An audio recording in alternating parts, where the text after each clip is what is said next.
प्रेमविवाह केल्याचा राग आल्याने एका कुटुंबावर हल्ला करून खुनाचा प्रयत्न करून 5 जणांना जखमी केल्यावरून तब्बल 23 जणांविरोधात शहर पोलिसांनी गुन्हा दाखल केला आहे।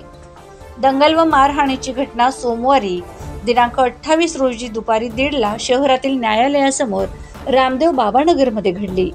रामदेव बाबा नगरमधील सारसर कुटुंबातील सुजल नामक तरुणाने प्रेमविवाह केल्याचा राग आल्याने संशयितांनी लाठ्याकाठ्या, चाकू, तलवार, लोखंडी रॉड आदी हत्यारांनी सारसर कुटुंबावर हल्ला चढवला।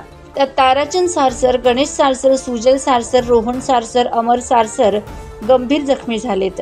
अमर सारसर याने दिलेल्या फिर्यादीवरून संशयित राहुल बेंडवाल, अजय बेंडवाल, मेघराज बेंडवाल, सूरज बेंडवाल, नारायण बेंडवाल, विक्की बेंडवाल, पवन बेंडवाल, हितेश बेंडवाल, आकाश बेंडवाल, मोहन बेंडवाल, विजय बेंडवाल, राजू बेंडवाल, अनिल बेंडवाल, धनराज बेंडवाल, विनोद बेंडवाल, राजा बेंडवाल, मुन्नी बेंडवाल, सपना बेंडवाल, देवकी गोयल, बसंती गोयल, पारो बेंडवाल, लता बेंडवाल, गोरी बेंडवाल सर्व राहणार रामदेव बाबानगर यांच्या विरोधात गुन्हा दाखल झाला असून 7 जणांना पोलिसांनी अटक केली। सहाय्यक निरीक्षक हेमंत पाटील तपास करीत आहेत।